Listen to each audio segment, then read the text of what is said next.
Welcome everyone to the almost world famous Cactus Atlas.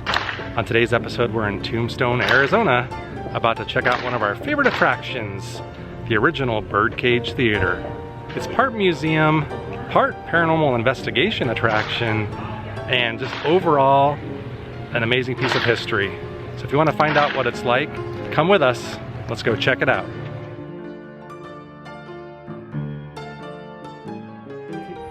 So if you're looking for the Birdcage Theatre here in Tombstone, pretty much where you see these road closed signs, this is facing almost due east. The Birdcage is there at the very end of the street. So the Birdcage Theatre is kind of a museum experience. You can enter the main lobby there and they'll actually give you a really well done intro to some interesting information about the building, and then if you want to proceed and go into the theater and the museum experience, you would pay a fee, currently $14 per adult. There are senior and child prices, which we'll actually put down in the description below, but once again you do a self-guided tour basically through the museum, which includes walking through the theater, seeing tons of artifacts, as well as going behind stage and into the basement to see some really interesting stuff, which we're going to show you now. All right, we're entering the Birdcage Theatre. It's just amazing to me to visit locations like this, where you smell that old musty wood smell. You know this place is old. The people, the personalities that must have once come here to drink, have a rowdy good time, to see shows. I think a lot happened in this place. You can feel it. Oh, check this out. They even have like a Fiji mermaid, or I believe in this case a merman, on display here. Apparently these are old original circus posters that you can kind of see they've faded with time up here from Sweden in 1883. The sign that says that patrons could rent these boxes up here for $25. You can see it continues up here on this side. This building was opened in 1881. So you could see this is a very old building, probably pushing close to 150 years almost. And you feel it. Walking on the floors, very rickety. Very musty and old smelling in here. Everything just feels very original, and it's holding together nicely for being that old. So it's rare that I think you get to roam through something like this. And you can see here there's like a little door, and that's actually looking back out into the main theater. You can kind of see too, that floor is not very level. It looks like it's very bowed. Do you notice that? Is it just me? I could be mistaken and didn't get information, but I think those are all bullet holes in the ceiling. Yeah, Amy and I are having a discussion and we're trying to figure out, are those indeed bullet holes? Her point is, some of them are aligned very spaced out pretty well. So we're not sure if all of them are. Like there's like 4 over there that form a square. Seems unlikely. But some of them here, I think they're probably bullet holes. I believe I read a figure that there's about 140 bullet holes spread throughout this building, probably by drunken cowboys shooting their guns up into the ceiling and God knows what else. That's crazy. This is the stage here where they would perform at the Birdcage, and these are bullet holes right there. Amazing. And this is approximately what a performer may have seen looking down at a very drunken, rowdy audience shooting their guns up in the air, hooting and hollering. Must have been exhilarating and frightening at the same time.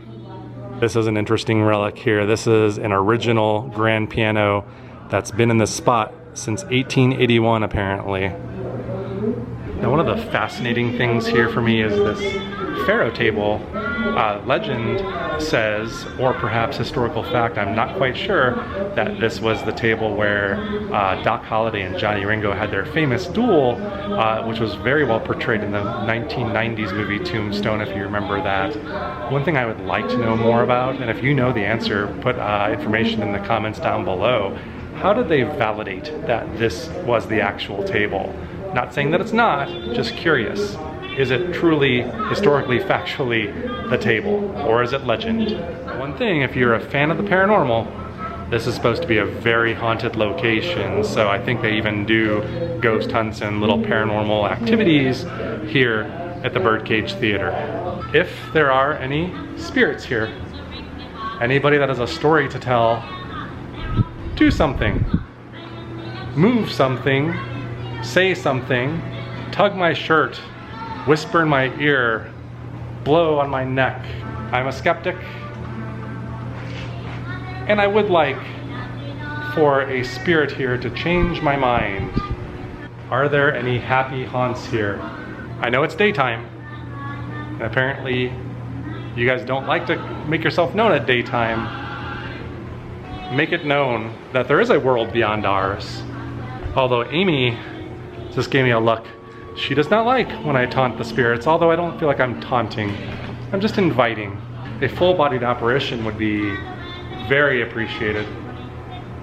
But I would do, for an orb, I would take a disembodied voice. I would take something moving inexplicably, anything. Like I said, very skeptical about paranormal stuff, but I do like haunted history. I do think it's fun, and always just kind of like to, you know, not making fun at it, but just genuinely curious and interested. I can report to you that so far I've not experienced any sign or any, not even the slightest inkling that there's any kind of paranormal activity here at the Birdcage, but it is daytime, so like I said, I think the spirits only come out at night. The next stop is you're gonna go up the stairs there and head back behind stage where they've got some really, really neat artifacts that you're gonna wanna see.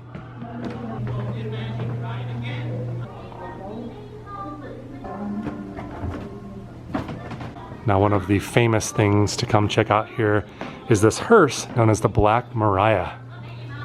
The Black Moriah is one of my favorite pieces here at the Birdcage Theatre. It's just fascinating to think that after the shootout at the OK Corral, that this hearse transported some of the famous people that died in that battle. Now, there's information on the hearse here that says, with the exception of 6 people, this hearse pretty much delivered everybody buried in Boothill to the cemetery. So it's seen its share of haul. Now, it's amazing to think how many men that were murdered or shot were transported in the Black Moriah.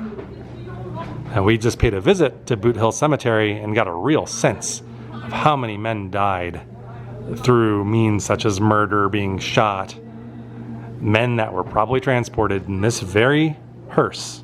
We made a video about the Boothill Cemetery, and if you'd like to learn more and check that out, I'll put a link down in the description below. And outside of it, there just being grisly history with this, it is a beautiful piece of history. It's actually trimmed in 24 karat gold and sterling silver.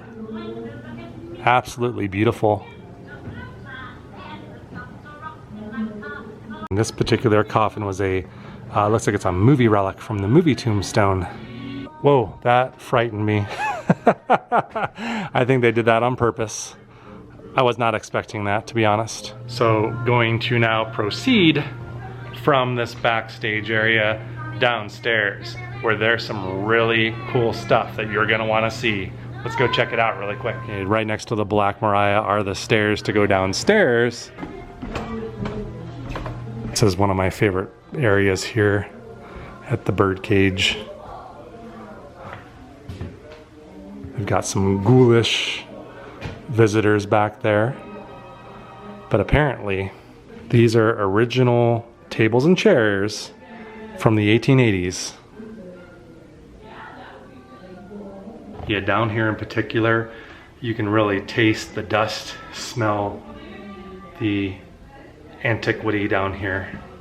It's the real deal. All the whiskey bottles and everything back there, according to this information here, are all originals from the 1880s, and it's an original bar. And the mirrors have hung in the same place since 1881. Now this is really interesting too. I'm assuming this is just like a cellar or something. I see a hand grenade down there. But yeah, a bunch of old barrels back there.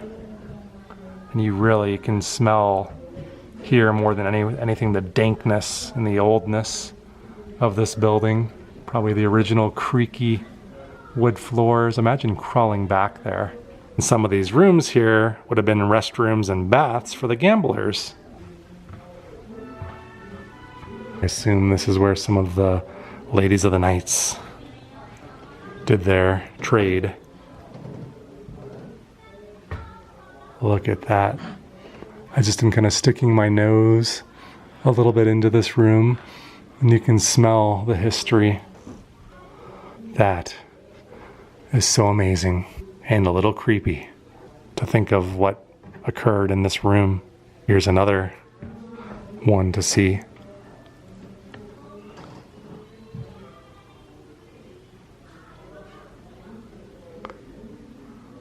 Now I wonder if business took place here in this room while other patrons sat feet away playing cards, what noises would they hear? I just can't imagine what stories came about from down here in this area. So at this point, I'd like to give you a few final thoughts about my experience today here at the old Birdcage Theatre.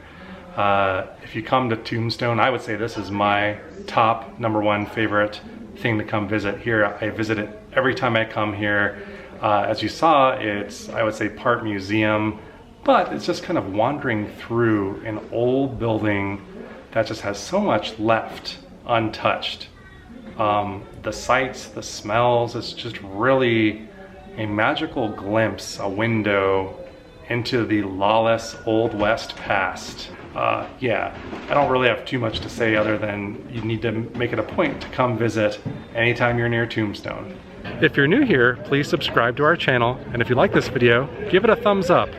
Also, hit that notification bell to stay on top of whenever we release new videos, which we're doing all the time.